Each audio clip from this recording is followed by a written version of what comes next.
Crônicas do Amanhecer, por Feijão, Centro Espírita Allan Kardec. Balneário Gaivota, 2 de julho de 2017. Pensei que fosse algum tipo de carinho, diz garoto ao relatar abuso sexual em casa de padre em SC. No meio da noite, ele começou a lamber a minha orelha. Achei isso muito estranho, mas de qualquer forma pensei que fosse algum tipo de carinho.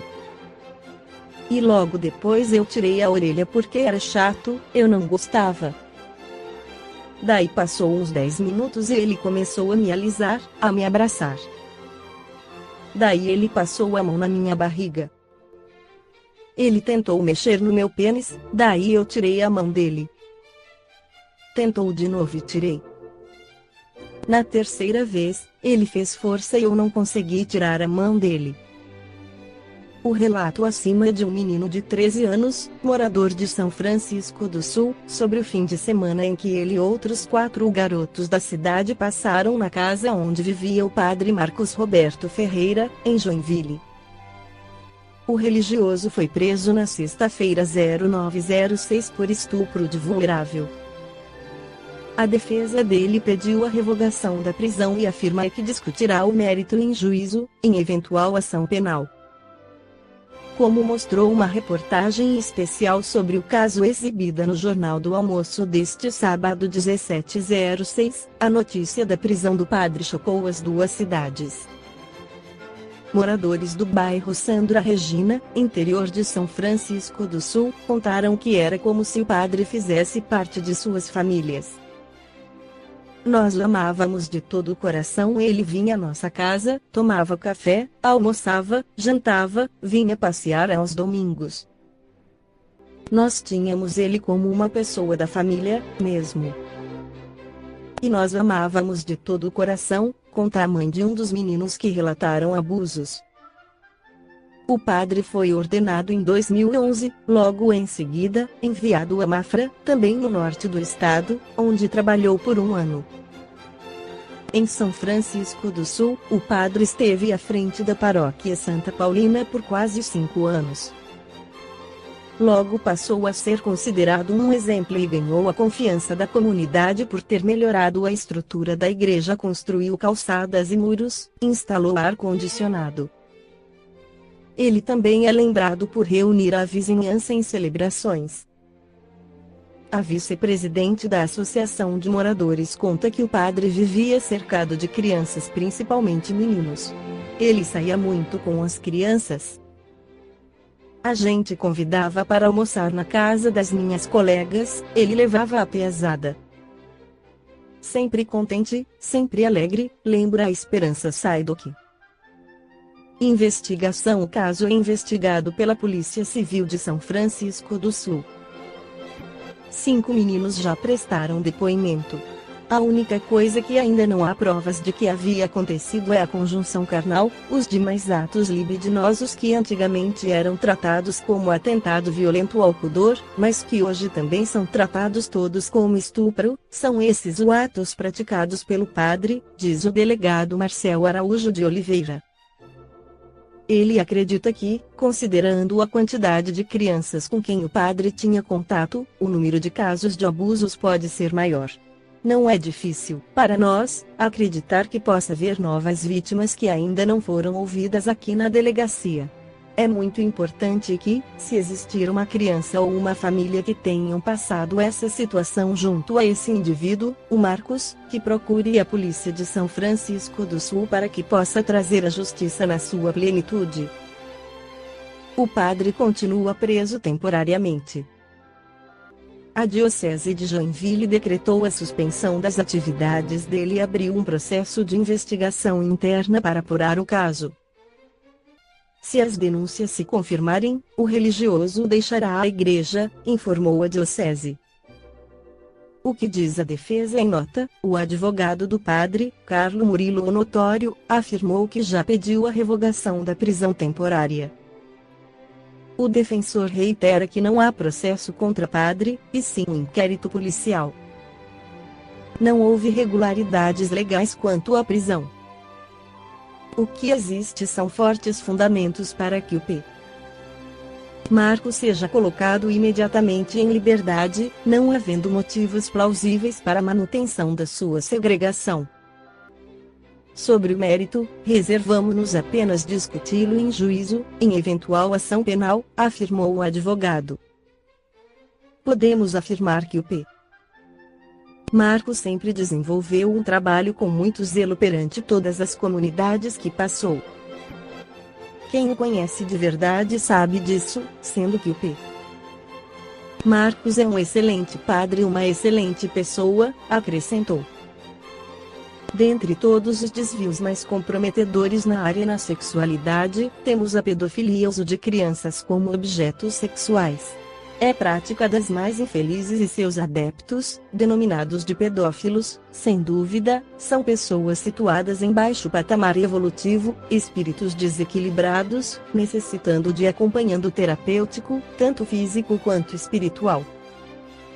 O tratamento médico tem que ser constante e intenso, com medicação à base de antidepressivos e drogas inibidoras da libido. O acompanhamento psicológico, igualmente, é importantíssimo. Quanto ajuda considerável que a doutrina espírita pode dispensar, ressaltamos que a primeira etapa é não destacar a imperfeição do indivíduo necessitado, não o ferindo e, muito menos, o condenando, baseando-se no excelso Evangelho do Cristo.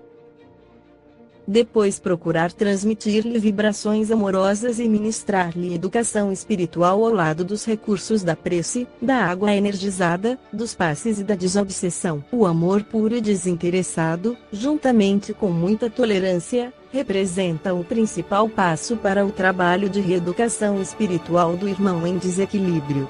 É importante a participação consciente e responsável da pessoa, reconhecendo o erro e procurando com força de vontade vencer a si mesma, reeducando os seus próprios sentimentos.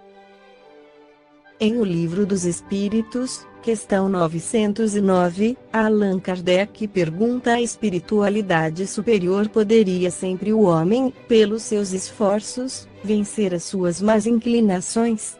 Resposta: sim, e, frequentemente, fazendo esforços muito insignificantes. O que lhe falta é a vontade. Ah, quão poucos dentre vós fazem esforços! O querido instrutor espiritual Emmanuel em O Consolador, pela psicografia de Francisco Cândido Xavier na questão 184, enfatiza a vez de observar que Deus não extermina as paixões dos homens, mas fala-as evolutir, convertendo-as pela dor em sagrados patrimônios da alma, competindo às criaturas dominar o coração, guiar os impulsos, orientar as tendências, na evolução sublime dos seus sentimentos. Indivíduos pedófilos são encontrados em qualquer classe social, havendo, com predominância, aqueles que possuem escolaridade superior e são deveras respeitados na sociedade. Exemplo marcante e triste é o escândalo, envolvendo sacerdotes católicos pedófilos, com cerca de 300 processos em tramitação nos Estados Unidos. Na Nova Zelândia, Alemanha e em nossa pátria, muitos casos de padres pedófilos foram divulgados. As crianças molestadas sofrem sequelas consideráveis, como depressão, propensão a drogas, principalmente abuso de álcool e problemas ligados à sexualidade, muitas vezes tornando-se pedófilos no futuro. Tanto a pedofilia como todas as aberrações sexuais, a serem apontadas a seguir, enquadram-se na medicina com a denominação de parafilia, consistindo em distúrbios psíquicos caracterizados pela preferência por comportamentos sexuais socialmente não aceitos. Ricardo de Bernardi escreve na Revista Cristã de Espiritismo edição 76 que, outra questão importante: quem é a vítima? Analisemos. Cada um de nós ao reencarnar trouxe todo o seu passado impresso indelevelmente em si mesmo, são os núcleos energéticos que trazemos em nosso inconsciente construídos no passado. espíritos que somos e pelas inúmeras viagens que percorremos, representadas pelas inúmeras vidas, possuímos no nosso passaporte inúmeros carimbos das pousadas onde estagiamos em vidas anteriores. Hoje, a somatória dessas experiências se traduzem em manancial energético que irradia constantemente do nosso interior para a superfície desta vida. Assim, é também a vítima. A criança, que hoje se apresenta de forma diferente, podem trazer de seu passado profunda marcas de atitudes prejudiciais a irmãos seus. Atitudes de desequilíbrio que são gravadas em si mesma. Algumas dessas, hoje crianças, participaram intelectualmente de verdadeiras emboscadas visando atingir de maneira dolorosa a intimidade sexual de criaturas, outras foram executoras diretas, pela autoridade que eram investidas, de crimes nesta área. Enfim, são múltiplas as situações geradoras da desarmonia energética que agora pulsa constantemente nos arquivos vibratórios da criança, nossa personagem neste drama.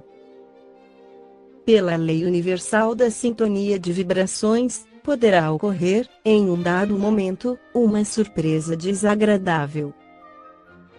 O espírito, criança agora, poderá atrair e sintonizar com o agressor, ou seja, o pedófilo, e ser agredida. Identificados dois dos protagonistas, agressor e criança, temos também que considerar o frequente processo obsessivo que vinha se desenvolvendo. Uma outra entidade pode estar fixa perifericamente ou até profundamente a trama perispiritual de um ou dos dois envolvidos no processo. Lembramos, novamente, não foi em hipótese alguma programada a violência ou o estupro, nem ele em qualquer circunstância teria justificativa. No entanto, o crime existindo, necessário compreender em uma visão mais ampla o que está acontecendo. A espiritualidade sempre fará o máximo para evitar o mal ou, não sendo possível, apoiar aos que sofrem. O espírito submetido à violência da pedofilia sofre intensamente no processo, conforme o seu grau de maturidade espiritual. Não houve a programação, mas a tendência que trazia era forte e havia o risco em passar por algo do gênero, que a espiritualidade não conseguiu evitar. A violência da pedofilia gera, muitas vezes, profundos traumas em todos os envolvidos, exacerbando a dolorosa situação kármica da constelação familiar. Há, também, espíritos afins e benfeitores que visam amparar os envolvidos nesta dor. Amigos do extrafísico cheios de ternura em seu coração, com projetos de dedicação e amparo, sempre se fazem presentes. O tempo se encarregará de cicatrizar os ferimentos da alma. Esta foi a crônica do amanhecer de 2 de julho, por Feijão.